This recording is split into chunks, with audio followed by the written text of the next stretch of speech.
야담상회를 찾아주신 마님들과 선비님들 감사드리옵니다.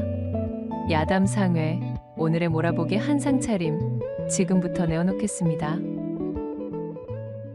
첫 번째 이야기 시작합니다. 옛날 옛적의 조선, 봉대골이라는 작은 마을에 적당한 홍기를 맞은 처녀 한 명이 살고 있었습니다. 처녀의 이름은 월임으로 비록 풍족하지 못한 살림의 집안에서 기근에 시달리며 어렵게 자랐지만 구김살 없이 화사한 미소를 지니고 있어 마을 사람들 누구나 칭찬이 자자할 만큼 어여쁜 사람이었지요. 아주머니 안녕하세요. 어디 외출이라도 나가시나요? 어이구, 월임이 아니냐? 요거사, 너는 어째 날이 갈수록 고와지는 것이? 코올리게 모양새던 게 엊그제였는데 이제 정말 시집가도 되겠어. 너희 엄니도 참말로 너만 보면 아주 든든하겠구나 야. 아이 참 창피하게 그런 말씀 마셔요. 시집이라니 당치도 않아요. 그런 것은 여직 생각조차 안 해봤다니까요. 저는 아직 제 부모님 곁을 떠나고 싶지 않은걸요. 얼씨구, 우리 고을 제일로다가 어여쁜 제세계 신부감이 시집을 가고 싶지 않아 하다니? 아서라 아서, 방금의 내 그 말 때문에 온 마을 사내들이 눈물로 소매춤을 훔치느라 야단법석이겠구나.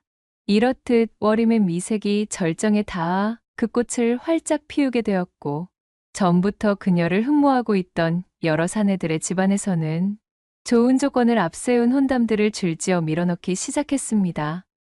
월임의 부모는 제 여식만큼은 풍족한 환경에서 지내었으면 하는 바람으로 딸 앞으로 들어온 혼담들을 꼼꼼하게 살펴보고 있었지요. 이처럼 봉대골을 대표하는 미인 월임을 제 마음에 품고 혼담을 넣은 사내들 중에서는 품행이 바르고 행실이 모범적인 사내들이 대다수였지만 한편으로는 어딘가 뒤가 구린 사내도 있기 마련이었습니다. 그중 가장 악질인 사내가 있었으니 관군들의 대대적인 토벌을 피해 산중에서 도망쳐 나온 도적 출신의 양수가 그 주인공이었지요. 그는 산에서 도망 나와 신분이 들킬 것을 우려해 여기저기 떠돌던 중이었습니다. 어느 날 붕대골까지 흘러든 양수가 고을에서 얼마 떨어지지 않은 산중에 버려진 작은 암자를 발견하였어요. 암자가 꽤 오래 방치되었다는 것을 알아차린 양수는 그 즉시 꾀를 내었습니다. 절간에 버려진 낡은 승복을 주워 입고는 제 머리를 밀어 승려로 위장하였지요. 그리하여 탁발승 노릇을 하며 고을로 내려와 시주를 받아 생활하고 있던 터였습니다. 여느 때와 마찬가지로 양수가 승복을 뒤집어 쓰고 시주를 받으며 봉대골 여기저기를 돌아다니던 중 우연히 월임의 집에 방문하였다가 월임을 처음 보고는 그만 첫눈에 반해버렸던 것이었습니다. 어머, 스님. 뒷산 폐암자에 새로운 스님께서 기거하신다 들었는데 그것이 스님의 이야기셨군요. 만나 뵙게 되어 반갑습니다, 스님. 앞으로 공궁하실 때는 저희 집으로 탁가를 나오셔요. 물론 저희 집도 그리 넉넉한 형편은 아닙니다만 그래도 귀한 스님께 시주를 아낄 수 없지요.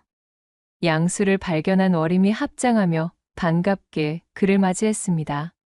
입을 벌리고 월임을 바라보고 있던 양수가 당황하여 그제야 탁발승 흉내를 내었지요. 나 나무아미타불. 그러니까 그것이 예 맞습니다. 제가 바로 봉대골에 새롭게 불도를 전하고자 당도한 승려이지요. 초승에게 자비를 베푸시어 시주 좀 부탁드리려만. 얼빠진 얼굴로 월임을 바라보다 아차 싶었던 양수가 헛기침을 하고는 합장을 하며 말했지요. 월임은 아무런 의심 없이 양수를 탁발승으로 오인하였고 집안에서 먹을 만한 것을 조금 가지고 나왔습니다. 이거 시주거리가 변변찮아 면목이 없습니다, 스님. 다음부터는 시주품으로 좀 더 좋은 것을 따로 빼둘 터이니 오늘은 일단 이 정도로만 눈 감아주셔요. 아니요. 무슨 그러한 말씀을. 부처님께 자비를 보이는 일에 경중이 어디 있겠습니까? 그럼 감사히 받겠습니다. 월임은 양수를 향해 밝게 웃어 보이며 꾸벅 인사를 하였고 양수는 월임이 내민 먹거리를 시주 주머니에 담으며 그녀의 환한 미소에 넋을 잃고 말았습니다. 월임의 집을 나와 먼 골목으로 접어들자 양수는 마치 초연에 빠진 사춘기의 소년이 된 기분이 되어 콩닥거리는 심장을 부여잡고는 중얼거렸지요. 이거야 원. 산전수전 다 겪으며 수라장을 헤쳐온 내가 겨우 계집 하나에 이리도 정신을 놓는 경우가 생기다니. 세상 참 오래 살고 볼 일이로구만. 그나저나 그 미모가 상당히 훌륭하던데 어떻게 방법이 없으려나? 재버릇해 못 준 도적 출신의 양수가 온갖 망나니스러운 생각들로 머리를 가득 채워보았지만 지금의 가짜 탁발승 처지로는 워림에게 무엇을 해볼 방도가 없었습니다. 양수는 입맛을 쩝 다시며 워림의 집을 돌아보았습니다. 저만치서 집으로 들어가는 그녀의 뒷모습을 눈에 담은 후 떨어지지 않는 발걸음을 옮겼지요.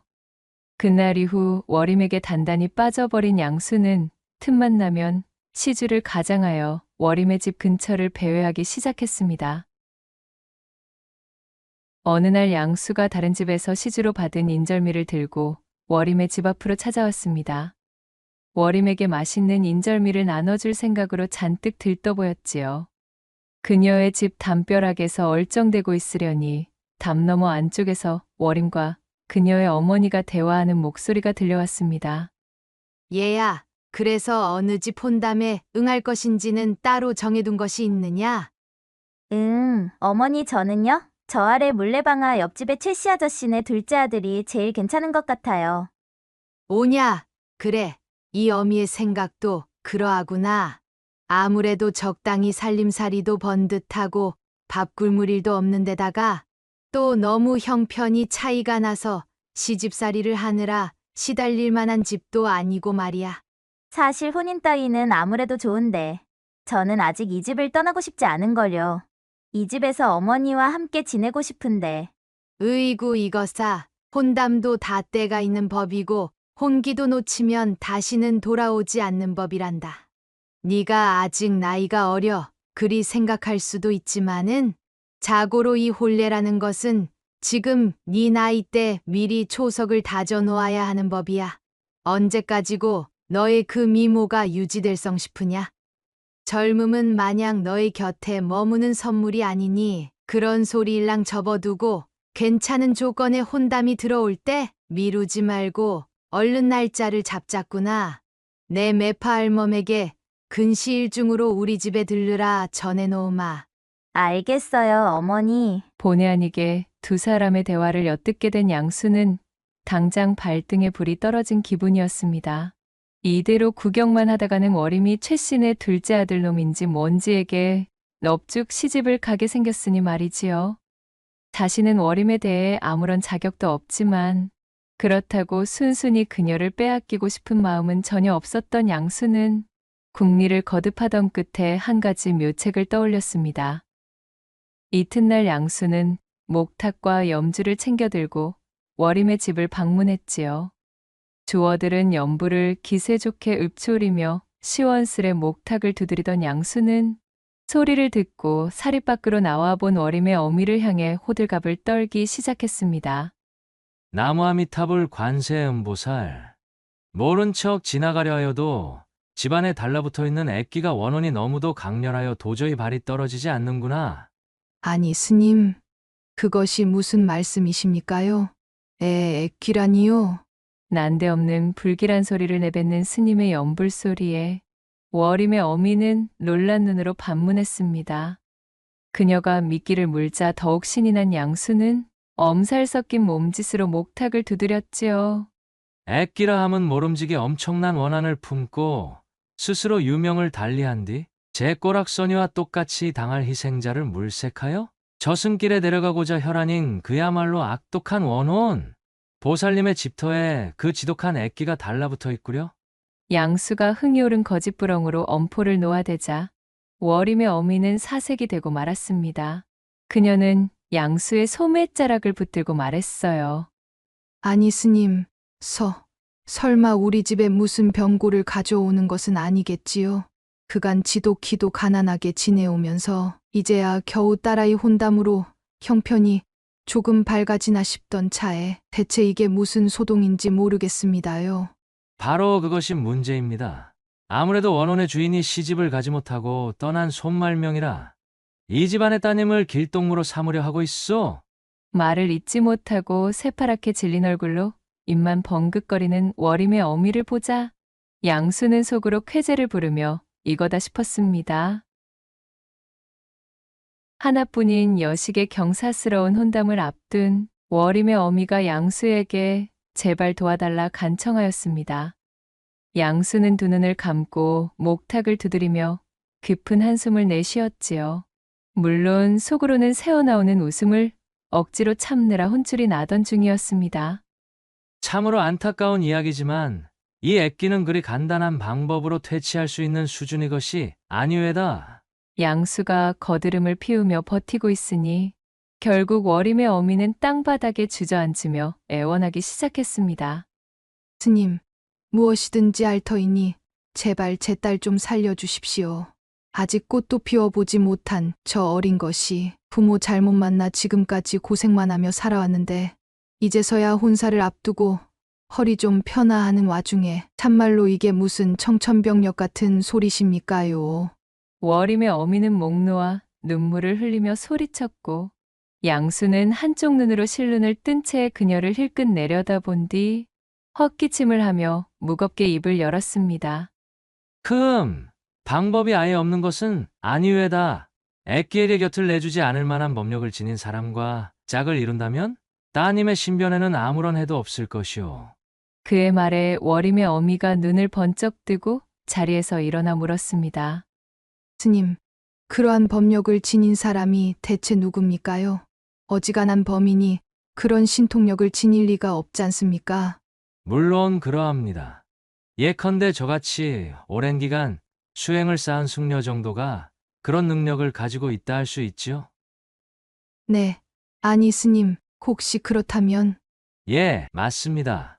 따님을 제게 내어주셔서 혼사를 치르게 되면 이번 애끼는 어떻게 막아볼 수 있을 듯도 합니다만 허나 스님, 출가하신 분이 어찌 혼인을 하실 수가? 월임의 어미가 살며시 의심의 눈초리를 보내자 양수는 버럭 기세를 높여 대꾸하였습니다. 물론 실제로 혼인을 하는 것은 아니지요. 그저 혼인의식을 가장하여 원혼의 눈을 속이며 또한 그것을 징표 삼아 애끼의 접근을 막자는 것입니다. 아무튼 천기라 할 만한 유일한 방법을 알려드렸으니 어떠한 결정을 내리든 그것은 이 집안 사람들의 자유겠지요? 아무튼 따님의 명줄은 바로 보살님의 결정에 달려있음을 유념하시기 바랍니다. 양수는 오히려 언짢다는 듯 이야기하였고 월임의 어미는 난색을 표하며 입을 다물고 말았습니다. 마지막 쐐기를 박을 차례라 여긴 양수가 거드름을 피우며 말했어요. 선택은 빠르면 빠를수록 좋으니 부디 신중하게 고려해야 할 것이오. 저는 내일 아침이면 이 봉대골을 떠나 수행길로 오를 예정이니 내일 다시 들러 부인의 결정을 들어보겠습니다. 이 말을 끝으로 양수는 목탁을 두드리며 돌아가 버렸고 가짜 탁발승의 뒷모습을 눈으로 쫓던 월임의 어미는 망연자실한 표정으로 굵은 눈물만 뚝뚝 흘리고 있었습니다. 그날 밤 월임의 어미는 제 딸의 목숨을 구하는 일이라는 생각에 결국 마음을 정했습니다.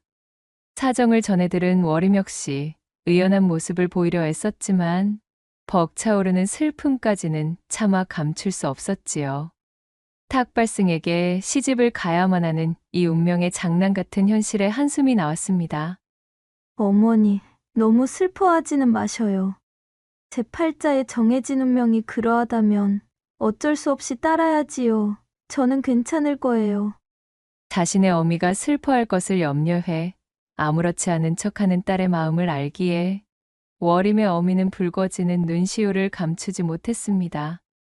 그렇게 야속한 시간이 훌쩍 흘러 다음 날이 되었고 양수가 등에 뚜껑이 달린 커다란 망태를 짊어지고 월임의 집에 나타났지요.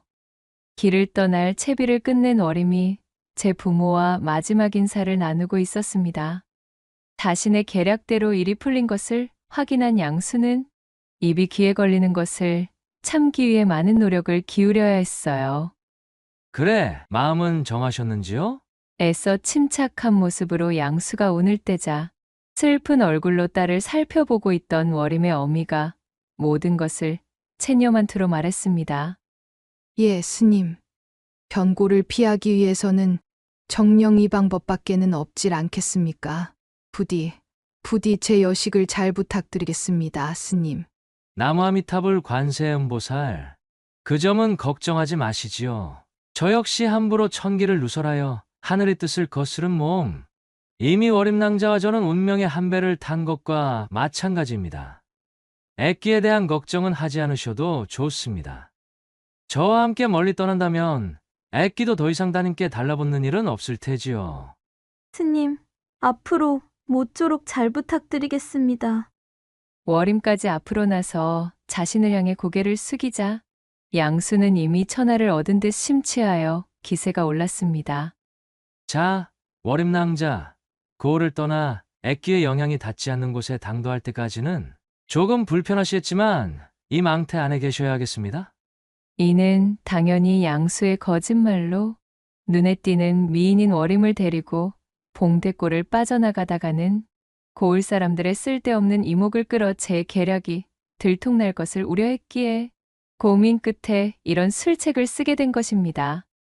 월임은 난처한 얼굴로 잠시 고민하다 이내 양수의 제안대로 망태 속으로 들어갔고 양수는 망태의 뚜껑을 닫아 외부에서 월임이 보이지 않도록 조치했습니다. 그는 마지막으로 월임의 부모와 인사를 나눈 뒤 두 다리에 잔뜩 힘을 실어 월임이 들어있는 망태를 등에 메고 발걸음도 가볍게 걸음을 옮겼습니다. 자신도 모르게 콧노래를 흥얼거릴 뻔한 것을 겨우 참아 그는 월임네 집이 시야에서 사라질 때까지 축지법이라도 깨우친 승려 마냥 부지런히 걷고 또 걸었습니다. 얼마나 시간이 지났을까요? 건넌마을 나루터에 당도하기 위해 가장 빠른 산길에 들어선 양수는 망태의 무게도 잊은 채 머릿속에서 온갖 상상의 나래를 펴고 있었습니다. 한때는 자신의 산채의 관군들이 들이닥쳐 모든 것이 끝나버릴 뻔한 도적놈이었으나 지금은 고을에서 가장 빼어난 미인을 제 아내로 삼아 아무도 모르는 먼 곳으로 도망쳐 살림을 차릴 예정인 새 신랑이 되었으니 그는 어깨춤이 절로 나오는 것이었습니다. 자고로 사람은 이 머리를 잘 써야 몸이 편하다. 이 말씀이지? 만약 내가 신분 좋은 집구석에서 태어났으면 이거 분명 영의정까지 해먹었을 제목인데 말이야. 양수는 속으로 이러한 생각까지 하며 쾌재를 부르고 있었지요. 바로 그때였습니다. 산세가 조금 깊어진다 싶던 찰나 수풀이 우거진 곳이 요란하게 흔들리며 소란스럽다 싶더니 잿빛의 늑대들이 고개를 내밀며 튀어나오는 것이었지요. 아니, 늑대! 이곳에 늑대의 서식지가 있었단 말인가? 양수는 깜짝 놀라 주춤거리며 뒷걸음질 쳤습니다. 어딘가 쫓기는 듯 보이는 늑대들은 눈앞에 양수를 향해 번뜩이는 송곳니를 드러내며 으르렁대고 있었지요. 졸지에 목숨을 위협받게 된 양수는 월임이 숨어있는 묵직한 망태를 메고서는 결코 늑대들에게서 도망칠 수 없다는 것을 깨달았습니다. 쳇! 아깝지만 별 수 없겠군. 일단은 내 목숨이 가장 중하니 말이야. 그는 야비한 눈빛으로 조심스럽게 망태를 땅바닥에 내려놓았습니다. 그러자 늑대들이 망태를 향해 모여들었고 킁킁대며 코를 박고 망태의 냄새를 맡는 사이 양수는 불이 나게 주랭랑을 쳐 저만치 떨어진 바위 틈의 뒤에 숨어버렸습니다. 늑대 중 한 마리가 망태의 뚜껑을 발톱으로 긁으며 열어젖히려던 때 수풀 속에서 바람을 가르는 소리와 함께 화살이 날아와 늑대의 옆을 스쳐 지나갔고 화들짝 놀란 늑대들은 꼬리를 말고 도망쳐버렸지요. 이윽고 수풀에서 사냥꾼 차림의 한 사내가 모습을 드러냈습니다. 이런, 놓쳐버렸는가? 오래간만에 근사한 사냥감을 발견했거늘. 이거 아깝게 되어버렸구먼. 그는 바로 이 늑대들을 뒤쫓던 건넌마을 사냥꾼이었습니다. 달아난 늑대들의 발자취를 쫓으려던 사냥꾼은 문득 주변과는 전혀 어울리지 않는 커다란 망태를 발견하였고 이를 이상하게 여겨 망태의 뚜껑을 열어보았지요. 어이쿠. 망태 속을 들여다본 사냥꾼은 몹시 놀라 엉덩방아를 찧었습니다. 눈물을 글썽이며 울고 있던 월임이 들어 있었으니까요. 대관절 이것이 무슨 일이오? 아니 어쩌자고 이 깊은 산 중에 홀로 망태 속에 들어가 계시는 게요? 월임을 망태 속에서 꺼내주며 사냥꾼이 물었습니다. 그것이 사실은. 월임은 그에게 그간의 자초지종을 말해주게 되었습니다. 그녀에게 모든 사실을 전해 듣자 순진한 처자를 꿰어 도망칠 목적의 사기극이었음을 단박에 알아차린 사냥꾼은 벌건 홍시처럼 얼굴을 붉히며 분노했습니다. 아니 이런 경을 칠 사기꾼 놈이 있나? 한편 멀찍이 떨어진 바위 틈 뒤에 숨어 상황이 정리되기를 기다리던 양수는 주변이 고요해지자 슬그머니 몸을 일으켜 망태가 있는 곳으로 다가왔습니다. 늑대들은 모두 돌아간 것인가? 망태의 상태도 멀쩡한 것을 보니 녀석들이 흥미를 잃고 멀리 달아났나 보군. 이거 정말 다행이야, 그래? 하마터면 애써 엮어놓은 월임낭자를 늑대밥으로 빼앗길 뻔했지 뭔가. 양수는 가슴을 쓸어내리며 희죽거렸습니다. 이윽고 월임의 상태를 확인해 보기 위해 망태의 뚜껑을 열었지요. 그리고 그 순간 망태 속에 들어있던 독사 수마리가 씩씩대며 양수에게 날아들었습니다. 상상치도 못한 독사들의 습격에 혼비백산한 양수는 멱다는 비명을 지르며 나자빠졌고 잔뜩 독이 오른 독사들은 양수의 팔과 다리, 입술 등 닥치는 대로 물고 늘어져 버렸습니다. 이게 대체? 온몸을 잔뜩 물린 양수가 이해할 수 없다는 표정으로 두 눈이 휘둥그레졌지요. 양수에게 실컷 화풀이를 한 독사들은 유유히 숲을 속으로 사라졌고 지나가느니 하나 없는 깊은 산중에서 양수는 쓸쓸하게 땅바닥에 누워 꿈틀거릴 뿐이었습니다. 멀어지는 의식 속에서도 양수는 자신에게 벌어진 일을 정확하게 알아차릴 수 없었고 그렇게 그는 허망하고 비참하게 탁발승, 연극의 종지부를 찍게 되었습니다. 사실 조금 전으로 거슬러 올라가 보면 건넌 마을의 사냥꾼은 월임에게 내막을 전해 듣고는 양수에게 따끔한 벌을 내릴 필요가 있음을 깨달았지요. 그는 주변에서 작은 바위들을 모아서 월임의 몸무게와 엇비슷하게 맞추었습니다. 그리고는 망태 안에 던져 넣어 마치 월임이 속에 들어있는 것처럼 보이게 만들었어요. 이놈 어디 따끔한 맛 좀 봐라. 마지막으로 사냥꾼은 약재상에 팔기 위해 잡아두었던 독사들이 잔뜩 들어있던 주머니를 망태 속에 던져 넣고 뚜껑을 닫았습니다. 그리하여 사냥꾼의 친절한 안내를 받으며 하산하여 무사히 자신의 집까지 되돌아올 수 있었던 월임은 하마터면 사기꾼의 새치 혀외소가 머나먼 땅에서 사기꾼의 아내로 살 뻔한 위험으로부터 벗어나게 되었습니다. 그녀는 제 부모와 눈물의 재회를 가지며 서로를 얼싸안았고 사냥꾼에게도 깊이 감사 인사를 전하였지요. 그리고 그것이 새로운 인연이 되었으니 이것저것 혼담을 잴 필요도 없이 사냥꾼과 일사천리로 혼인을 맺어 두 사람은 이후로도 봉대골에서 가장 금슬이 좋은 부부로 오래도록 행복하게 지냈다는 후문이 옵니다. 두 번째 이야기 시작해 볼게요. 조선시대 평안북도 정주 납청 지방에 방자육이 장인인 백첨지가 살고 있었습니다. 그는 전국에서도 알아주는 이름 높은 유장이었어요. 그는 방자육이 장인에 대한 드높은 자부심과 일밖에 모르는 자신의 성실함을 최고의 재산이라고 생각하며 지낸 장인이었지요. 어려서부터 천하디 천한 유장쟁이라 하여 업신여기고 천대하는 풍토 속에서도 그는 자신의 재주를 쉽게 여기지 않고 열심히 갈고 닦으며 묵묵히 숙련의 길을 향해 나아갔답니다. 그리하여 지금에 이르러서는 조선 팔도에서도 둘째가라면 서러울 정도로 남부럽지 않은 실력과 노점을 가지게 되어 숱한 제자들까지 거느리게 되었습니다. 백첨지가 유기그릇을 만드는 노점은 평안북도 상권의 명소였습니다. 조선천지 내놓으라는 유기장인들이 진을 치고 있는 개성과 안성바닥에서조차 그 유명세가 널리 퍼진 알짜 중에 알짜 가게였지요. 이 백첨지가 녹여내는 노스의 질이 참으로 고급 중 고급이어서 젊은 시절에는 내수사와 상현에서 일한 전력이 있을 정도로 조선 제일이었답니다. 백첨지의 방짜 기술이라면 조선에서는 그를 따를 장인이 없었기 때문에 그가 만들어내는 유기의 가격은 억소리가 나올 정도로 고가의 물건이었지만 양반님네들 혼수 목록에 빠지면 섭할 정도로 인기가 좋았습니다. 수요에 비해 공급이 턱없이 모자라니 물건값이 치솟는 것은 당연한 이치였지요. 한양 세도가며 권세가에서는 금은보화를 잔뜩 싸질머지고 혼수를 해가도 이 백첨진의 유기그릇이 혼수품에 들어있지 않으면 양반의 체면이 깎여나갈 정도였으니 참으로 그 위세가 드높기로는 말도 못할 지경이었습니다.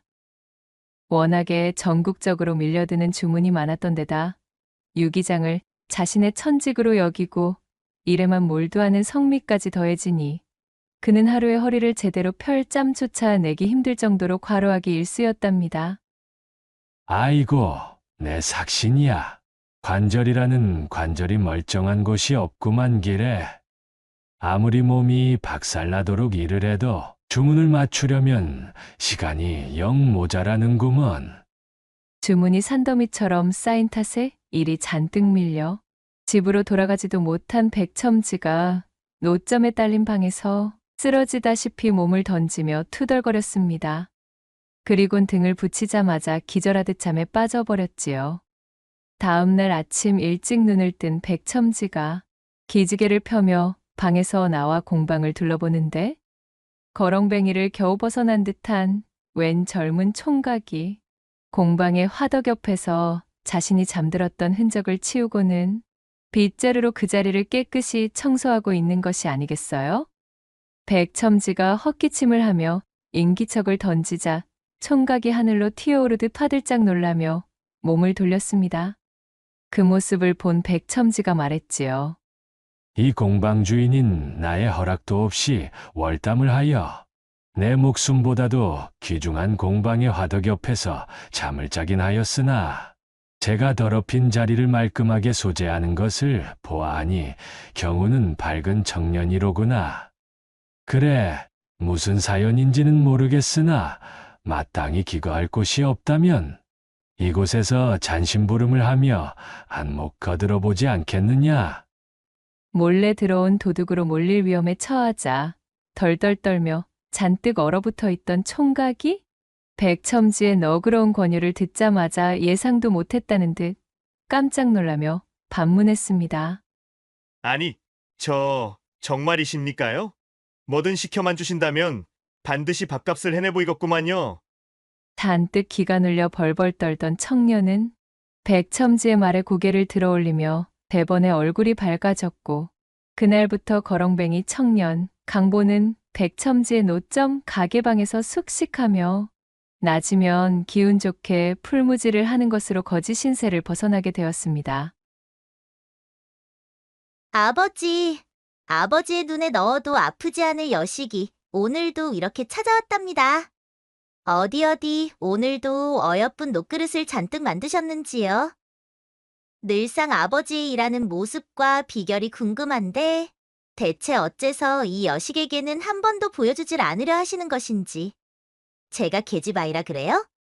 거친 타격음과 마찰음이 가득하고 눈물이 튀고 있는 공방으로 아직 솜털도 빠지지 않은 뽀얀 피부의 젊은 처자 한 명이 발랄하기 그지없는 발걸음으로 들어오며 외쳤습니다.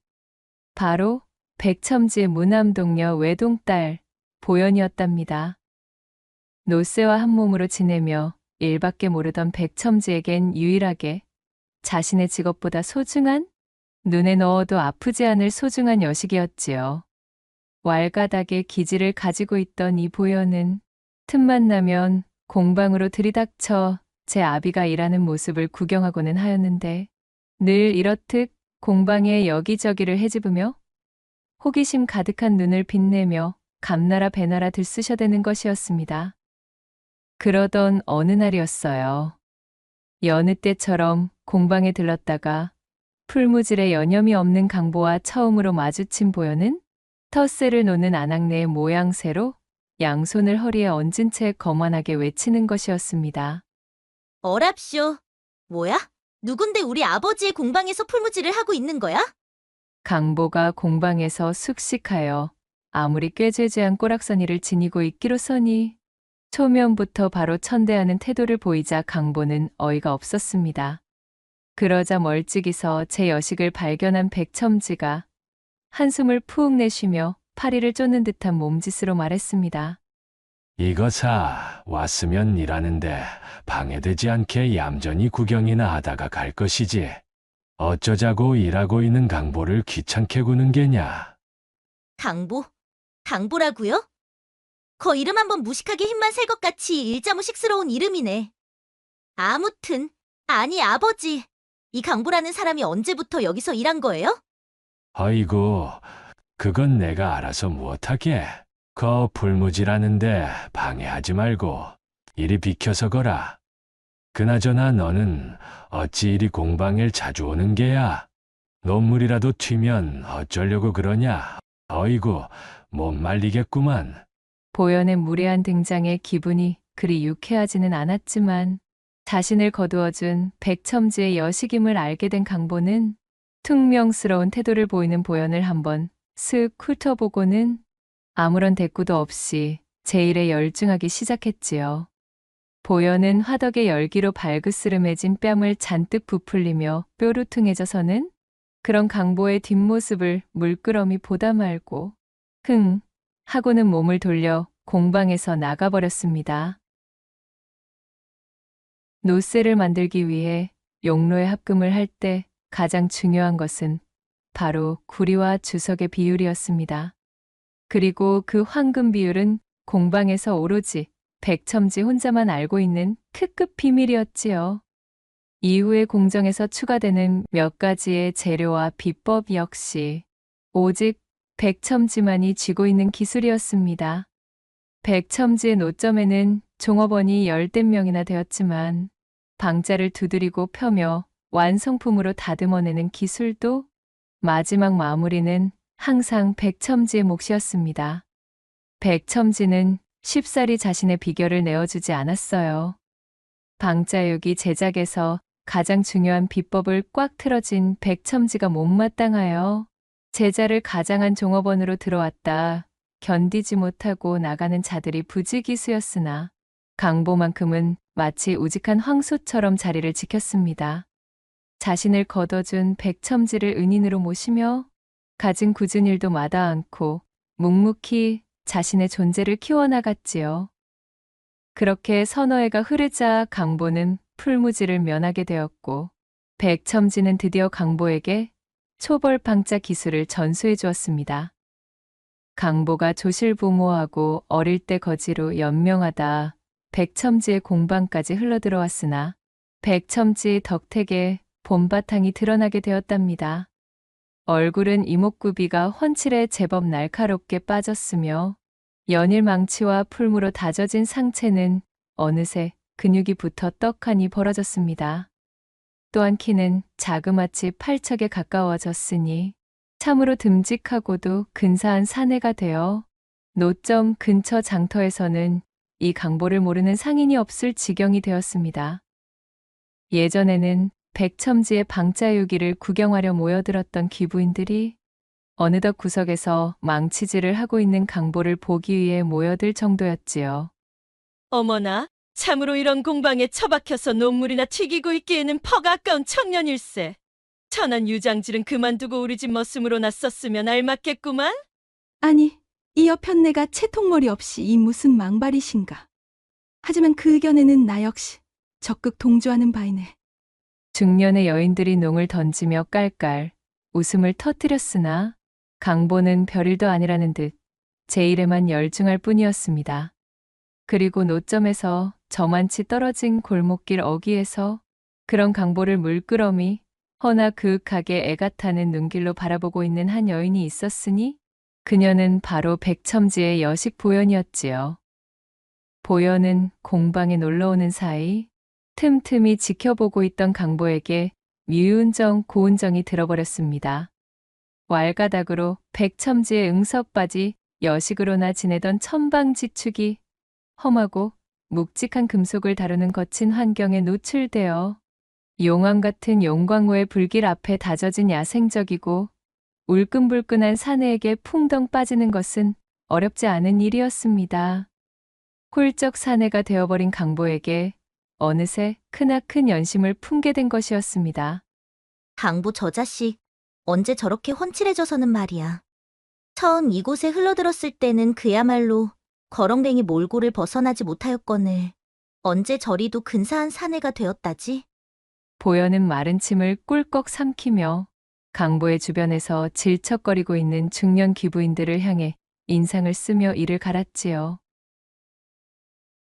그러다 결국 어느 여름날 사달이 벌어지게 되었습니다. 점심때만 되면 강보는 지게를 지고 반마장쯤 떨어진 백첨진의 집에 가서 공방 인부들 먹을 점심밥상을 지고 오는 것이 일과였습니다. 그날도 용로에서 한창 합금 작업을 하다 점심때가 가까워져 점심밥상을 짊어지기 위해 집으로 달려가니 강보의 온몸에서 땀이 비오듯 했습니다. 집에는 마침 보현이 부엌에서 나오며 강보를 맞이했지요.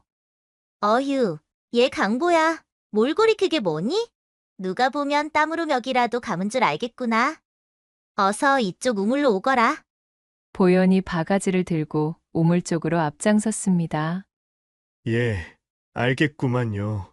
강보가 쭈뼛거리며 우물가로 따라서자 한여름 부엌에서 아궁이에 앉아 점심상을 장만하느라 땀을 한 바가지 흘린 보현의 치마가 찰싹 달라붙어 둔부의 굴곡이 그대로 드러나 있는 것이 아니겠어요? 강보는 난생 처음 두 눈으로 보는 여인의 적나라한 몸매에 깜짝 놀라 그만 하초가 뻐근해지고 말았습니다. 일밖에 모르고 살던 강보에게는 너무나 강렬한 진풍경이었지요. 아니, 얘 좀 봐. 뭘 그리 멍청이 섰어? 설마 등목할 줄 모르는 게니? 이리 와 엎드려 보렴. 보현은 키득거리며 우퉁을 벗어던진 강보의 등에 우물물을 퍼부었습니다. 고운 손바닥으로 강보의 등을 문지르다가 문득 밀어도 밀어도 끝이 보이지 않는 강보의 넓은 등짝에 매료되고 말았지요. 어쭈? 제법.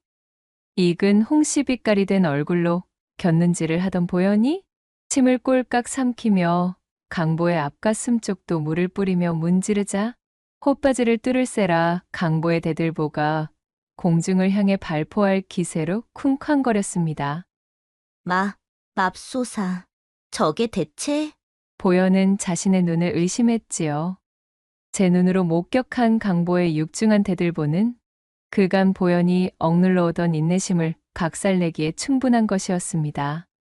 에라이, 모르겠다. 이리 따라오거라.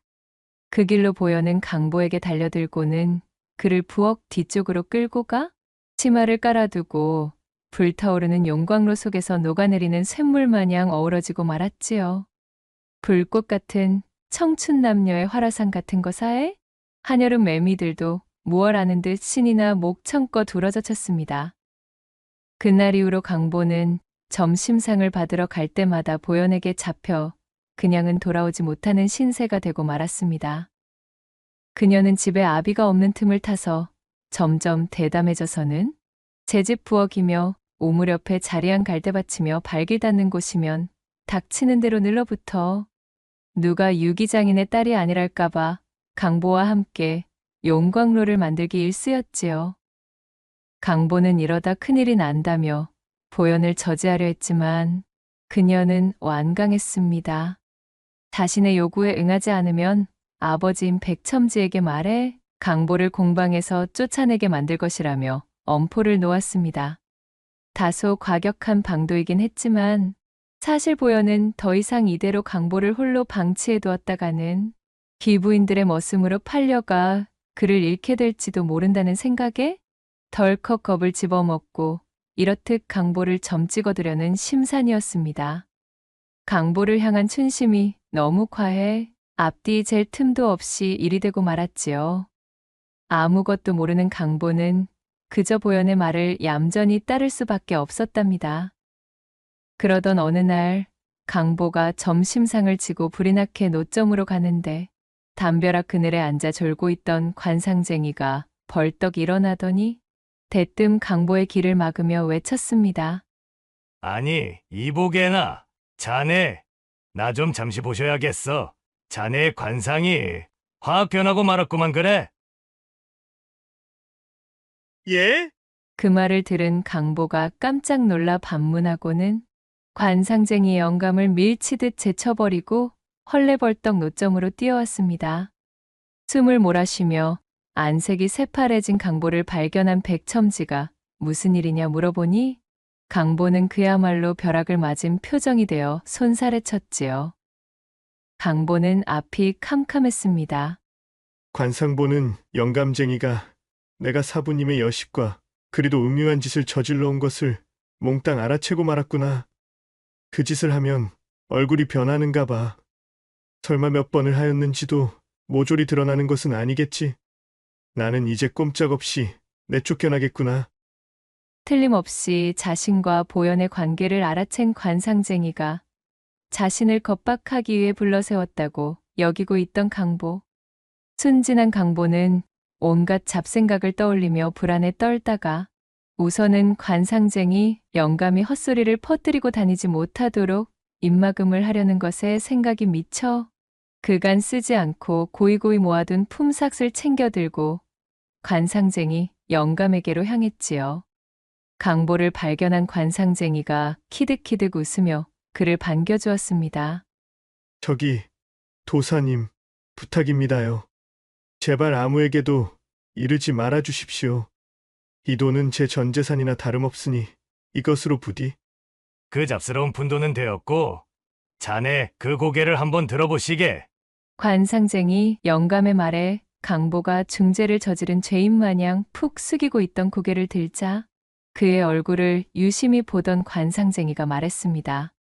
자네의 상이 그야말로 횡재수를 받아 팔자를 고쳐먹을 상이 되었구만. 자네의 팔자가 송두리째 바뀔 게야. 관상쟁이의 말에 그간 백첨지의 여식과 그렇고 그런 행위들을 한 것이 몽땅 들통난 게 아님을 알아차린 강보는 놀란 가슴을 쓸어내리며 한숨을 푹 쉰 뒤 말했지요. 아니 영감님 팔자를 고치다니요. 지금 제 형편이 어떤지 알기나 하십니까? 낮에는 뼈 빠지게 일하고 일하다 말고 뼈 빠지게 봉사하느라 육신이 모자랄 지경인디 겨우 세경 몇 푼 받는 놈이 이리 살아서 무슨 수로 팔자를 고친답니까? 강보의 말에 관상쟁이가 희죽거리며 답했습니다. 자네는 지금 주인을 위해 일하고 있지만 자네의 주인 역시도 지금 자네를 위해 일하고 있다네. 자네가 아주 예전에 지어놓은 복이 이제야 빛을 발하겠구만 그래. 도대체 그것이 무슨 뜬구름을 잡는 소리입니까요? 강보가 모르겠다는 표정으로 물었지만 관상쟁이는 강보가 내민 돈에서 엽전 하나만을 쏙 들어 빼가고는 복채는 이거면 되었네. 라고 말하며 웃더니 이내 사라져버렸습니다. 그날 밤 잠을 이루지 못하던 강보는 자리에 누워 관상쟁이의 말을 되뇌이고 있었습니다. 주인은 자네를 위해 일하네. 대체 이것이 무슨 소리란 말이여. 도통 알 수가 없구만. 강보는 천정을 올려다보며 골똘히 고민하다 새벽 늦게서야 겨우 잠을 이룰 수 있었지요. 그렇게 시간이 쏜살같이 흘러 몇 해가 더 흐르고 여름이 거의 끝나가는 늦여름과 가을의 초입 사이의 계절이 찾아왔을 때였습니다. 기력이 쇠한 채 장질부사에 걸려 비실비실하던 백첨지가 백약이 무효하여 위독해져 자리에 드러누웠습니다. 피골이 상접한 몰골이 되어서는 뭔가를 결심한 듯 조용히 강보와 보현을 자신의 앞에 불러앉혀놓고 말했습니다. 강보야, 지금부터 노쇠합금, 주조법과 방자 비밀을 전부 전수해주마. 잘 새겨듣고서 우리 노점의 명맥을 이어다오. 그리고 나이 딸 보현이를 잘 부탁한다. 내 너라면 믿고 맡길 수가 있겠느니라. 사부님, 어찌 그리 약한 말씀을 하신답니까요? 강보, 너는 기억이 나지 않겠지만 사실 너와 나는 아주 예전에 한 번의 인연이 더 있는 사이였단다. 나도 최근에서야 내 목덜미 근방에 나 있는 흉터를 보고서야 너를 알아볼 수가 있었지. 내가 아주 어릴 적 이 근방에서 크게 물난리가 난 적이 있을 게다. 그때 나는 상의원에서 벗어나 이곳으로 돌아오는 중이었지. 개울을 건너기 직전에 내가 내 옷자락을 붙들고 나를 말렸었고, 나는 행색이 남루한 꼬마아이가 내게 동냥이라도 하나 싶어 너를 밀쳐내려 했단다. 그때 불어난 물이 개울가를 덮쳐 먼저 지나가던 사람들을 죄 휩쓸고 가버렸지 무엇냐. 놀란 내가 뒤를 돌아 너를 찾아보았지만 너는 어느새 자취를 감춘 뒤였단다. 내 목에 나 있는 그 흉터만을 내 기억에 선명히 남겨두고 말이다. 내 덕에 내가 목숨을 구제하여 지금까지 이리 호의호식을 할 수가 있었던 게지. 내가 부지런히 우리 노점에서 일해온 모습을 내 모조리 담아두고 있었단다. 너야말로 우리 노점의 후계자로 제격인 녀석이야. 그리고 보연아, 너는 강보 이 사내를 보필하여 아비의 명맥을 이어주거라. 강보 이놈이 보기보다 훨씬 진국인 놈이니 이것저것 잴 필요 없이 내 서방으로 삼으면 아주 딱이겠구나. 백첨지의 말에 보여는 굵은 눈물만 뚝뚝 흘리고 있을 따름이었지요. 힘겹게 말을 이어나간 백첨지는 자신이 알고 있는 모든 비법과 기술들을 강보에게 전수해 주었습니다.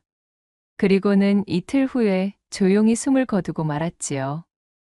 슬픔에 젖은 강보와 보연이 백첨지의 1년상을 치르고 난 뒤 보연은 강보를 집으로 불러들여 말했습니다.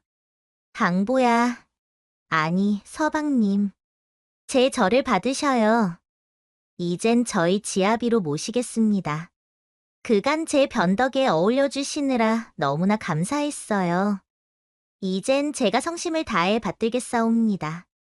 그리하여 정식으로 보연을 색시로 맞아들이게 된 강보는 백첨지의 명맥과 전통을 이어받아 방자유기장의 장인으로 발돋움하여 비루하고 가난하여 어려웠으나 타인을 도우려는 어진 마음에 대한 은덕을 받아 보연과 함께 오랜 시간을 해로하며 행복하게 지냈다는 후문이옵니다.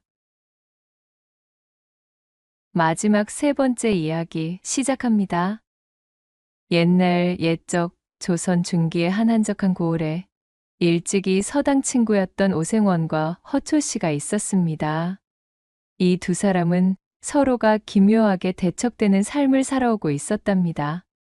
오생원은 일찌감치 서책을 붙잡고 있던 시간을 포기하고 장삿길로 우회하여 바닥부터 시작해 종국에는 차곡차곡 알차게 부를 획득하고 비로소 떵떵거리는 알부자가 되어 부족함 없이 지내고 있었지요. 허나 반대로 허초 씨는 예전부터 한결같이 책을 곁에 두고 열심히 과거에 정진하였으나 연일 낙방을 거듭하는 통에 가세가 급격히 기울어진 선비였습니다. 비록 지금의 사정은 이리 격차가 벌어진 모양새로 이 두 사람의 엇갈린 모습이 제법 차이가 있다 하지만 늘 지금과 같은 모양새는 아니었습니다. 시간을 거슬러 올라가 보면 어려서부터 매우 영특했던 허초 씨는 서당 시절 훈장과 학동들의 칭찬을 달고 지내던 그야말로 신동이라 불리던 아이였습니다. 뛰어난 실력과 더불어 그 성품 또한 올곧고 정의로우니 그의 곁에는 항시 사람들이 모여들었고 늘 인망이 두터운 모습을 보였습니다. 반면 오생원은 큰 두각을 내지 못해 그저 그런 학동 중 하나로 지낼 뿐이었지요.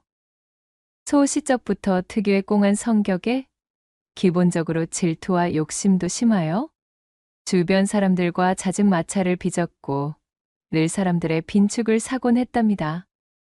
게다가 집안 형편도 여유롭지가 못하였으니 서당 학동들의 공공연한 놀림감이 되어 지내고 있었지요. 실력은 모자랐지만 그 욕심만큼은 어느 누구에게도 지지 않았던 오생원은 어린 마음에 크게 상심하게 되었습니다. 사정이 이렇다 보니 오생원은 늘 어진 성심의 허초 씨를 자신의 눈엣 가시로 여기며 살아왔습니다.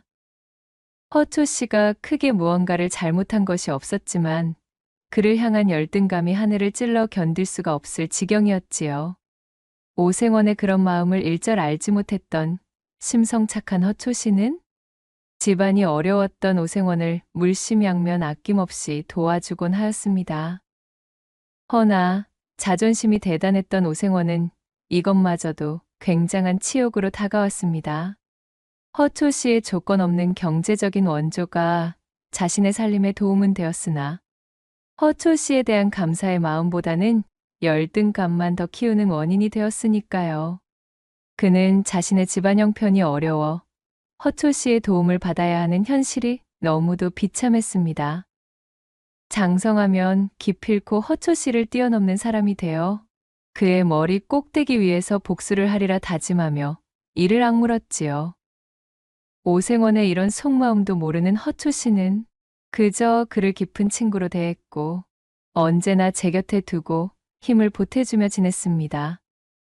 시간은 점점 더 흐르게 되었고 학동의 신분을 벗어난 두 사람은 어느덧 무럭무럭 성장하여 각자가 가정을 꾸리게 되었습니다. 물론 그러는 동안에도 오생원은 허초 씨가 마음에 둔 교수에게 먼저 혼담을 보낸 뒤 그녀를 욕보이고 소박 놓는 것으로 허초 씨의 혼삿길을 막아서는 등 금수만도 못한 못된 짓을 서슴지 않았습니다. 그리고 이때부터 시간을 보내면 보낼수록 두 사람의 살림살이 격차가 눈에 띄게 벌어지기 시작했답니다.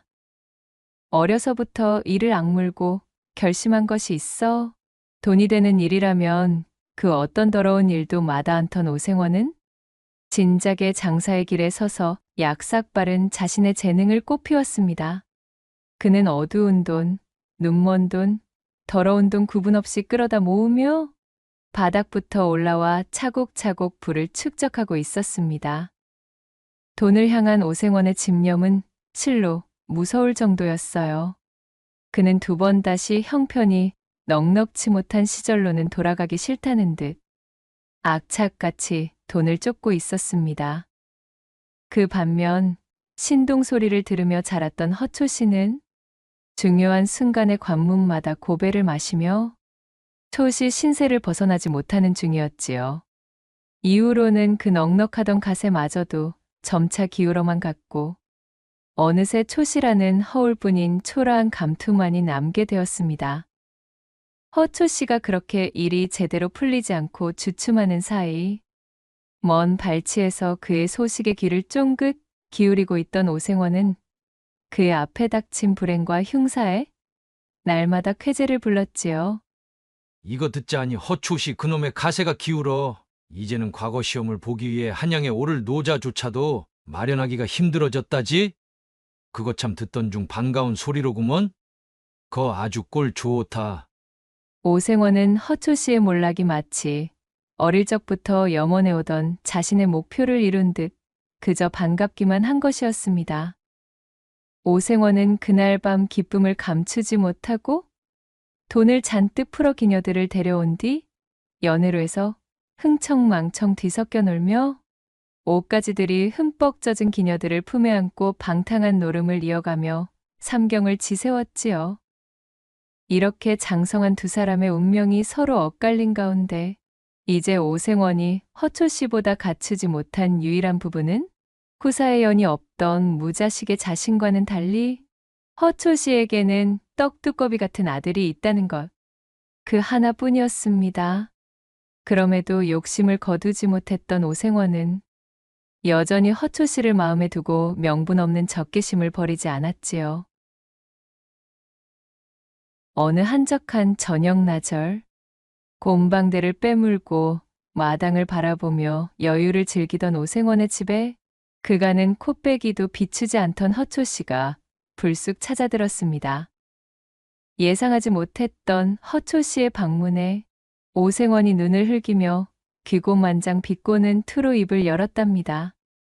어이구, 이게 누구신가? 그야말로 지체 높은 우리 초시 어르신께서 이 어인일로 이리 누추한 저 오생원의 거처까지 친히 걸음을 다 주셨누.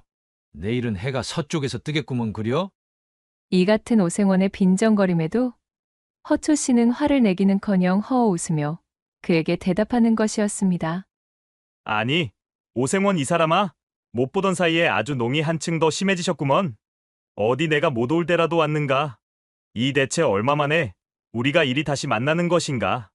그러지 마시고 우리 이리 얼굴을 마주하게 되었으니 오래간만에 술이나 한잔 나누세나.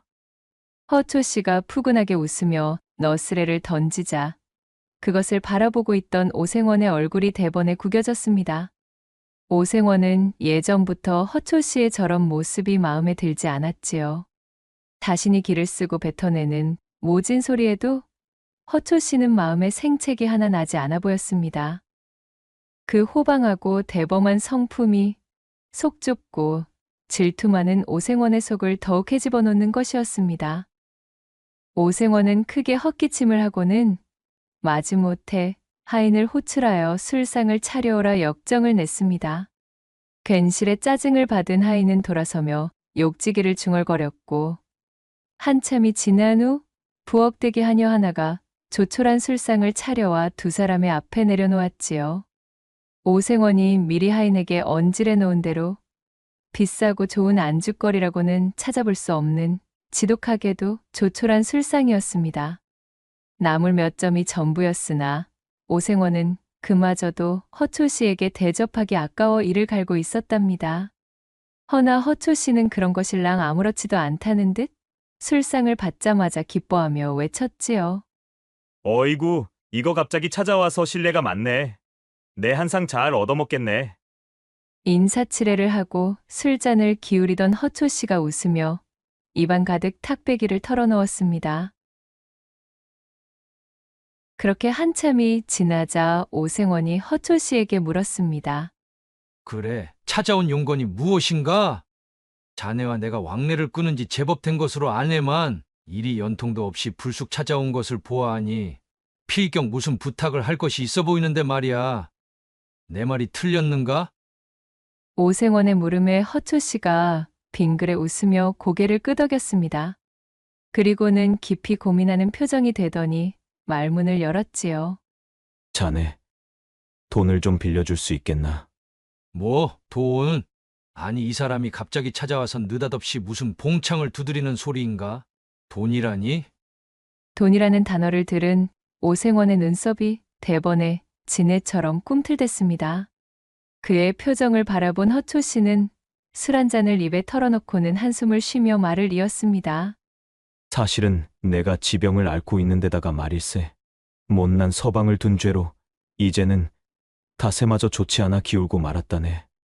앞으로 남겨질 아들놈과 아내가 걱정되어 매 밤잠을 설치는 나날이 계속되고 있지. 당장에 떠오르는 사람이 자네뿐이니 내 염치불구하고 이리 걸음을 하게 되었지 무엇인가. 우리가 어릴 적 서당 친구로 알고 지낸 정이 얕지는 않으니 어떻게 좀 아니 되겠는가? 어흥, 일 없네 그려. 지금은 나도 사정이 힘든 때일세. 겉으로나 번지르르 하지. 속은 골아 터져서 영 실속이 없지 뭐겠는가. 그런가? 내가 보기에는 더할 나위 없이 풍족해 보이네만. 그것이 다 허상이고 헛개비 아니겠는가. 나도 이래저래 아주 들어갈 곳이 많아서 죽겠다네. 버는 만큼 또 나가야 될 것도 많은 법이니까 말일세. 오생원은 소시적 자신이 허초 씨에게 받았던 도움은 일절 생각지도 않았습니다. 그저 바로 지금 이 순간 허초 씨가 자신에게 고개를 숙이며 조아리는 상황이 너무나 고소하여 짜릿한 쾌감을 느끼는 것에만 몰두한 그는 잔뜩 거드름을 피우며 중얼거렸지요. 게다가 오생원에게 돈이란 제 목숨보다도 소중한 것이었습니다. 쉽사리 내어줄 리가 만무했지요. 오생원의 매몰찬 대답을 들은 허초 씨는 하는 수 없다는 듯 기운이 쏙 빠진 목소리로 다시 입을 열었어요. 저기, 그렇다면 말일세. 내 아들 자네도 알지? 내 아들놈만이라도 자네가 데려다가 장사를 좀 가르쳐 주시게나. 이놈이 책을 들여다보는 것은 게을러 입신양명의 기틀을 마련하긴 요원해 보이나. 머리는 제법 영특하여 샘 하나만큼은 아주 뒤똥차게 재빠르다네. 허초 씨는 오생원의 곁으로 바짝 붙어 그의 무릎을 잡고는 통사정을 하며 읍했습니다. 아들놈이라. 모든 것이 허초 씨보다 성공했던 자신이 현재 유일하게 가지지 못했던 바로 그 아들의 존재에 관한 이야기가 나오자 오생원의 이마가 크게 실룩이며 불편한 기색이 감돌았습니다. 오생원은 술잔을 들어 벌컥벌컥 들이키고는 생각했습니다. 대를 이을 아들놈이 있으면 무얼 하나. 가세가 기울어 물려줄 재산 하나 없는 아비가 어디 제대로 된 아비라 부를 수나 있겠어? 안 그래도 아들놈 하나 있는 것으로 유세 떠는 꼬락서니가 아니 꼽던 차에 이것 참 고소하게 되었구만. 말라 비틀어진 나물만 올리라 일러둔 술상에서 젓가락을 깨작거리며 불편한 심기를 비추던 오생원이 속으로 빈정거렸지요. 말이야 바른 말이지. 허초 씨는 아들과 관련하여 오생원에게 거들먹거린 적도 없었습니다. 그저 오생원 본인의 자격지심 때문에 그리 여기고 있었을 뿐이었어요. 이윽고 오생원이 술잔을 들어 한 잔 거나하게 들이키며 말했습니다. 내 본시 여기저기에서 그런 청탁을 받아오는 것이 여러 해 있는 일이라 이거 영 꺼림칙하긴 한데 말일세. 안 그래도 내 장사수완을 배우겠다고 말이야. 전국 팔도서 값비싼 폐물을 싸들고 찾아오는 자들이 어디 한둘이어야 말이지. 오생원은 잔뜩 배짱을 튕기며 거드름을 피우고 있었지만 내심 속으로는 쾌재를 부르고 있었습니다. 그도 그럴 것이 오생원이 언젠가 한번 만난 적이 있었던 허초 씨의 아들 천석이는 허우대가 훤칠하고 매력적인 사내였습니다. 게다가 타고나기를 장사의 힘도 좋아 무거운 짐도 척척 지는 모습을 자주 보았던 터였지요. 자신의 곁에 붙이고 장터를 다니면 안 그래도 견제가 심했던 다른 장돌뱅이 장사꾼들의 불필요한 시비가 붙을 일도 없을 것이었습니다. 뿐만 아니라 천석이에게 무거운 장삿짐 보따리를 넘기면 그간 오생원이 손수짐을 이고 다니며 기진맥진 힘을 빼던 고된 경험들도 더 이상 겪을 필요가 없었습니다. 천석이에게 넘겨버리면 장사길에 나서며 짊어질 수고스러움도 모두 덜 수 있었지요. 귀찮고 힘이 드는 여러 자비를 천석이에게 다 떠넘기고도 장사 수완을 전수한다는 핑계로 품삯 한 푼 줄 필요조차 없었으니 이 얼마나 남는 장사 아니었겠어요. 그중 오생원의 마음을 사로잡은 으뜸의 이유는 뭐니 해도 자신이 늘 열등감을 품고 있던 허초 씨의 아들을 자신의 밑에 두고 하인마냥 부릴 수 있다는 짜릿하기 그지없는 승리감이었습니다. 정말이지 이것보다 더 신명나는 이유는 찾기가 힘들었지요. 어린 시절 허초 씨를 보면서 가졌던 그 모든 질투와 자격지심이 한 방에 날아가는 듯한 기분이었습니다. 여기까지 생각이 미쳤던 오생원은 큰 선심을 쓰듯 팔짱을 끼고 허초 씨에게 말했답니다. 정이 자네의 뜻이 그러하다면 내일부터 천석이를 우리 집으로 보내보시게. 내 자네가 하도 간곡한 성의를 보이기에 청을 들어주도록 하겠네만 이 장사라는 것은 말일세 쉽지만은 않은 길일게야. 각오 단단히 하시고 보내는 것이 좋을 것이란 말일세. 아이고, 참으로 고맙네, 고마워. 내 자네의 이 호의는 결단코 잊지 않음세. 허초 씨는 오생원의 속마음을 아는지 모르는지 연신 그에게 고개를 숙이며 감사를 표했습니다. 그리하여 잠시 후 술자리는 파하게 되었고 허초 씨가 한결 가벼운 발걸음으로 집으로 돌아가자 그의 뒷모습을 바라보고 있던 오생원은 비열한 웃음을 지으며 사랑방으로 들어가 버렸지요. 멍청한 놈.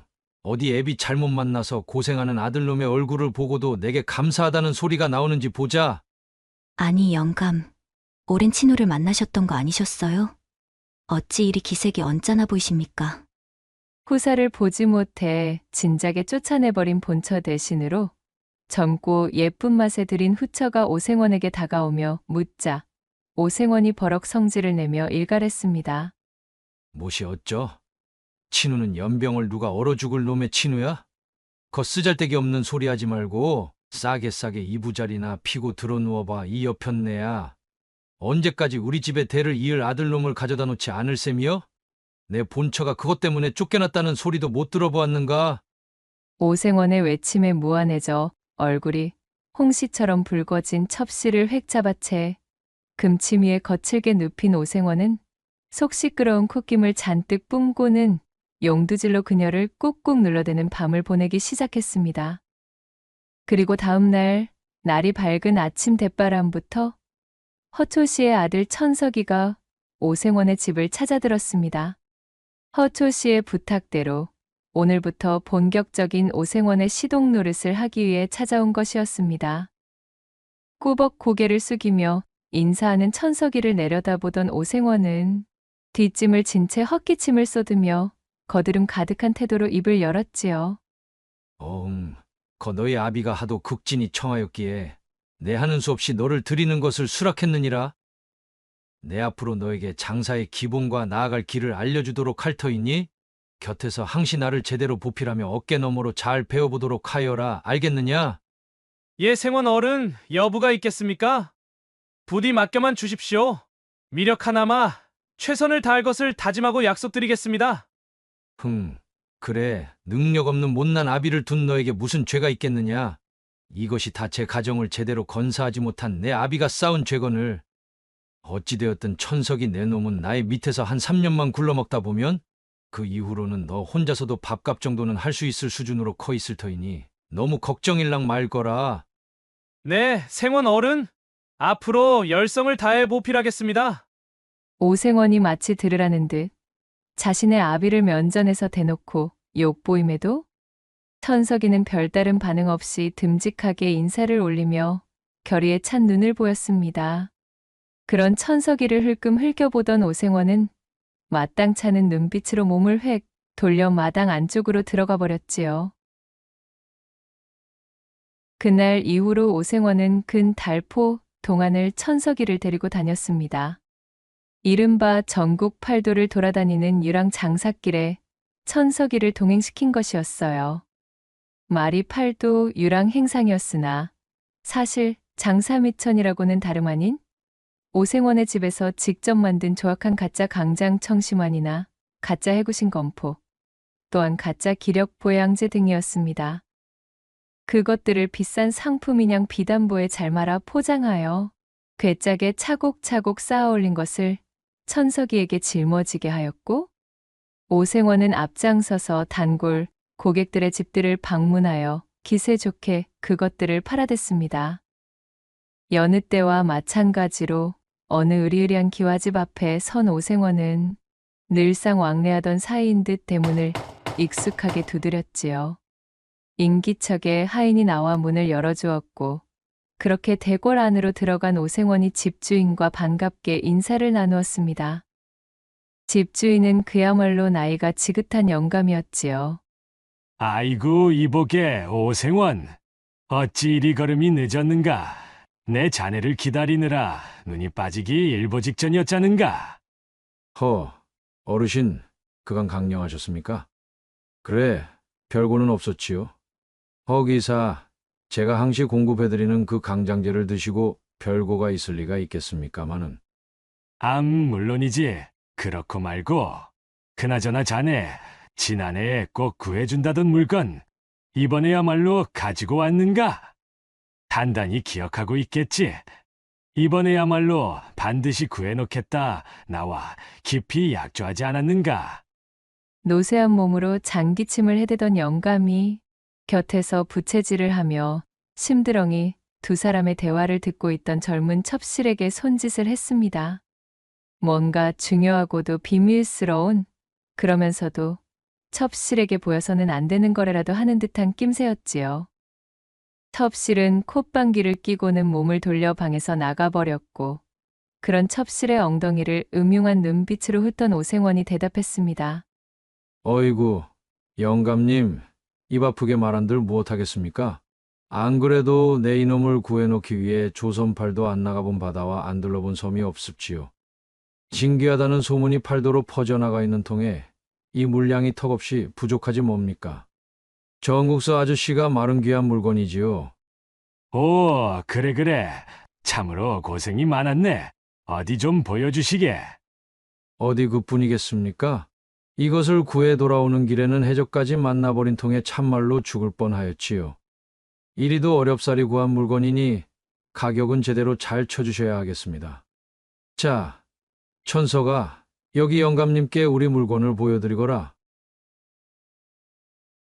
오생원의 하명에 천석이 짊어지고 온 짐짝을 열어 비단 보따리를 풀어 보였습니다. 그러자 고급스러운 향나무 상자 안으로 소중하게 감싸둔 기력보양제가 영감의 눈에 들어오는 것이었지요. 저 오랑캐국의 우두머리조차도 감히 마음대로 취하지 못했다는 귀하디 귀한 보력제입니다. 임금 앞으로 들어가는 진상품과 동일한 품질의 것이지요. 아시겠으나 그야말로 부르는 것이 값인 물건임을 명심해 주십시오, 어르신. 오호라. 그래. 내 값은 달라는 대로 쳐줄 터이니 일단 자네가 가지고 있는 물량을 모조리 내게 넘기게. 아이고, 어르신, 그것은 아니 될 말씀입니다요. 저기 한양의 강참판 어르신 댁에도 가져가기로 이미 깊은 약조가 되어 있습지요. 이걸 여기서 영감님께 싸그리 넘겨버리면 저는 뒷감당이 아니 됩니다. 신들린 듯한 말솜씨로 그럴듯한 거짓부렁을 지어내는 오생원의 입담에 영감은 애가 달아 발을 동동 구르며 애걸복걸하는 모양새가 되었지요. 어허, 이 사람아. 곱절로 쳐주겠네. 내게 넘기게나. 아까 보지 않았던가. 이 나이에 저런 젊은 첩을 끼고 사려니 내 하루가 다르게 기력이 부족함을 느끼고 있지 않았겠는가 말이야. 돈이라면 달라는 대로 줄 터이니 사정 좀 봐주시게나. 이러시면 참으로 곤란한디. 다른 사람도 아니고 영감님이시니 내 이번만 특별하게 밀어드리겠습니다. 대신 절대 다른 곳에 소문내시면 아니 되시는 부부님은 또 명심해 주십시오, 어르신. 영감님께 전량을 넘겼다는 풍문이 퍼지기라도 하는 날에는 저는 이제 다시는 영감님과는 거래를 못할 터이니 말입지요. 그렇게 잘 짜여진 각본대로 움직인 오생원이 영감에게 싸구려 가짜 언약을 덤터기 먹여 옴팡지게도 비싼 값에 밀어넣었고 천석이가 짊어지고 있던 괴짝의 거의 대부분을 소진하게 되었습니다.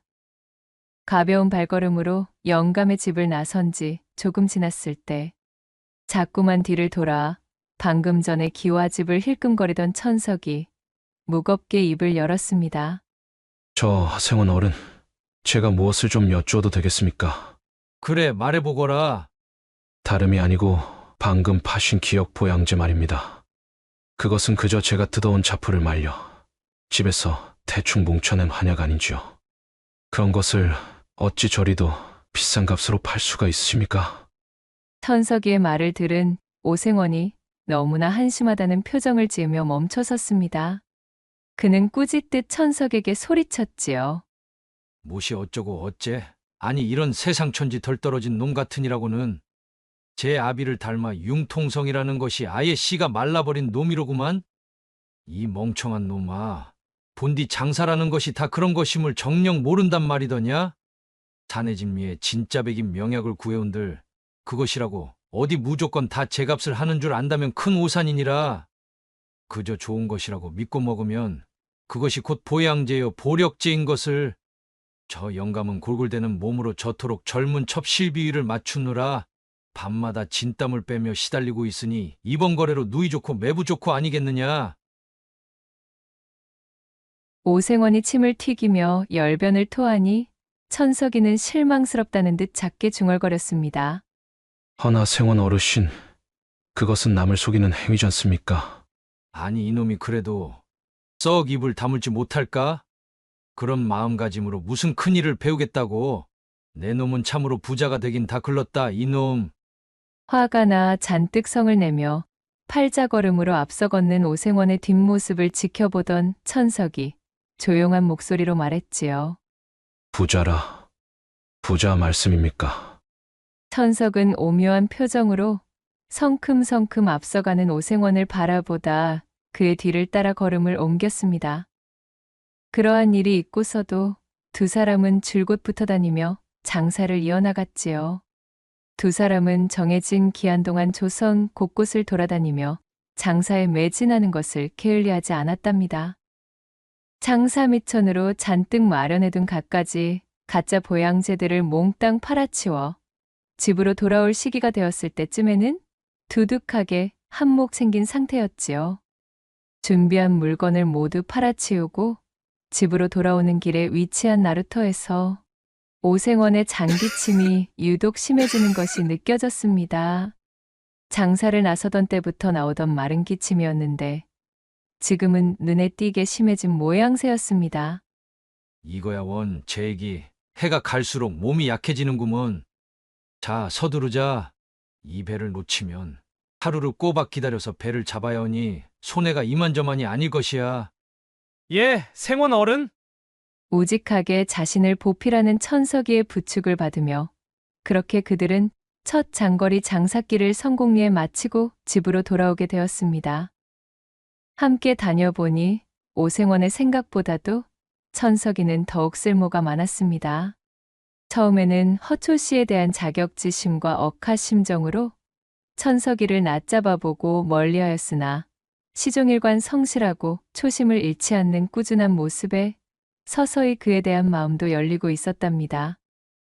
오생원은 그 이후로도 천석이를 데리고 곧잘 장사를 나가게 되었고 그렇게 꼬박 3년이라는 시간을 방방곡곡 조선팔도를 누비며 장사를 하며 천석이를 가르치게 되었습니다. 그 시간 동안 오생원의 장사 수완을 알뜰살뜰 흡수한 천석은 이제는 오생원이 시키지 않아도 능숙하게 장사를 할 수 있게 되었지요. 일취월장 수완이 늘어 천석이는 당최 못 파는 물건이 없었습니다. 어느 날은 목표한 금정보다도 훨씬 더 많은 수확을 올릴 때도 있었으니까요. 그러나 돈만을 바라보며 건강을 돌보는 것에 게을렀던 오생원은 계속되는 험난한 장사의 여정길에 노출되어 나날이 건강이 쇠약해지고 있었습니다.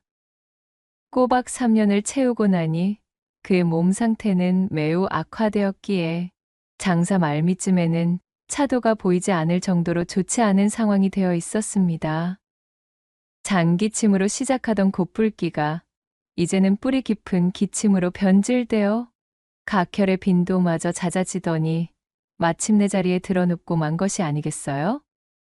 순식간에 앙상해진 몸으로 자리에 몸져 누워있는 오생원에게 한 짐 가득 장사거리를 실어나가 몽땅 팔아치워 엽전을 두둑히 챙겨온 천석이가 다가서며 걱정스레 말했습니다.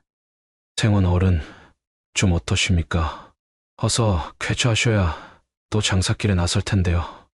그동안 불평불만 한마디 뱉는 법 없이 자신의 밑에서 3년간 비가 오나 눈이 오나 한결같이 시중을 들어온 천석이를 어느새 신뢰하게 된 오생원은 자신을 찾아온 임종의 순간을 깨닫고는 입을 열었지요. 천석아, 그간 내 밑에서 온갖 툭툭한 일을 견디며 참으로 잘 버텨내었구나. 내가 가진 장사 수법을 너에게 모두 전수하였단다. 이제 나 없이 너 스스로도 충분히 부자가 되어 무너진 너희 집안과 가세를 일으킬 수 있을 것이다. 이제부터는 천석이 네가 나의 상당과 전방들을 맡아 관리하며 그렇게 명맥을 유지해다오. 그리고 우리 집안과 내 후처 역시도 내 잘 부탁하마.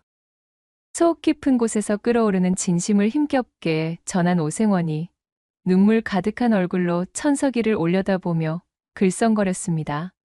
후계자로 삼을 아들 하나 없었던 오생원은 자신을 보필하며 긴 시간을 함께해준 천석이에게 의부사들과도 엇비슷한 감정까지 느끼며 어느새 천석이를 의지하고 있는 자신을 발견한 것이었지요. 그렇게 끓어오르는 기침을 힘겹게 거두며 오생원이 말을 마치자 어찌된 영문인지 그것을 잠자코 듣고 있던 천석의 표정이 차갑게 식어가는 것이었습니다. 흉흉한 눈으로 오생원을 내려다보던 천석이 무겁게 운을 떼었어요. 부자 말씀이십니까?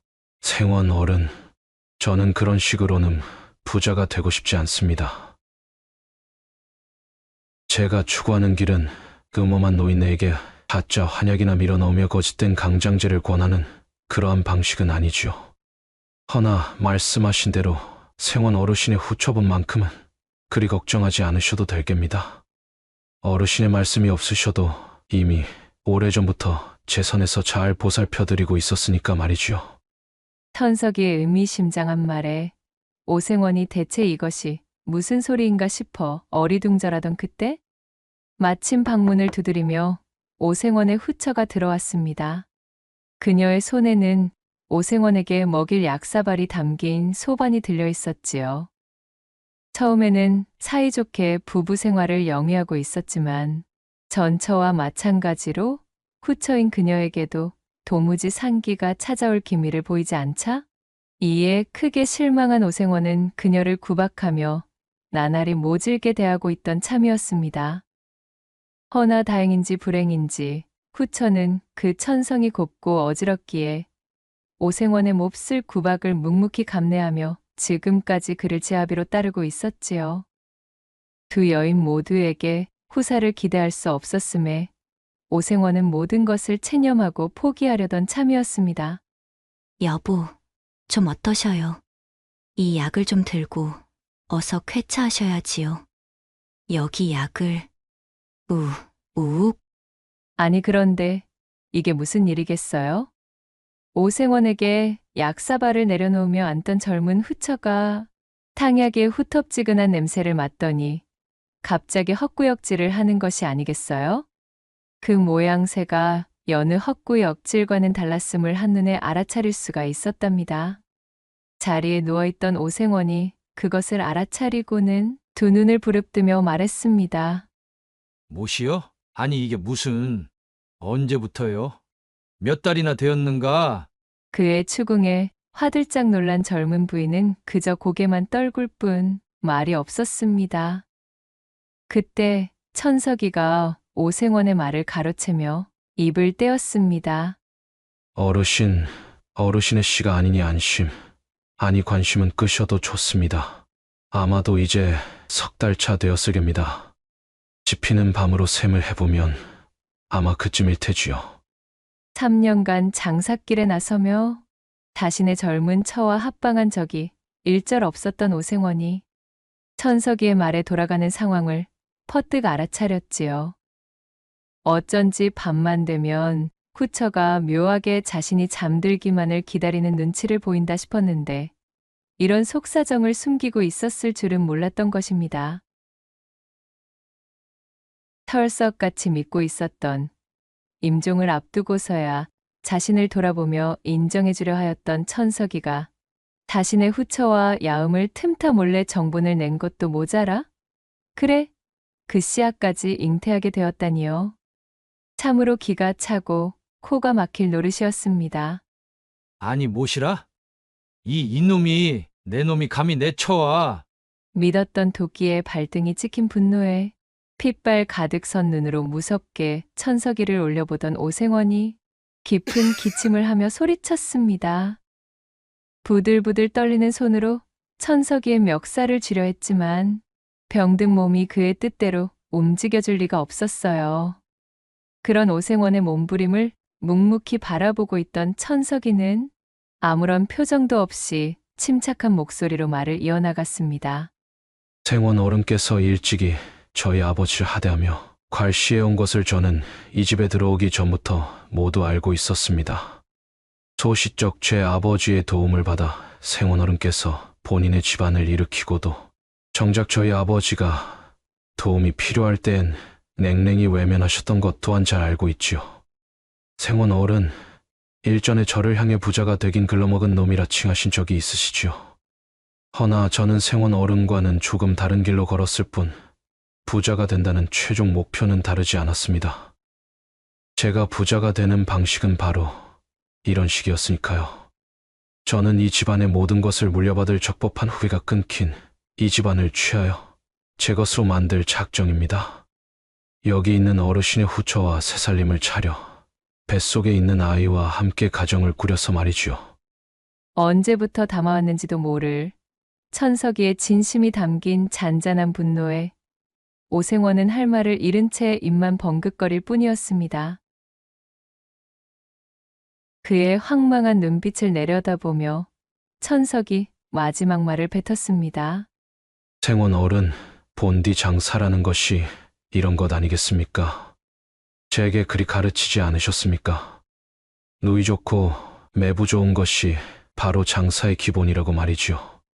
가르침대로 행하고자 하였던 것이니 너무 노여워는 마시기 바라겠습니다, 어르신.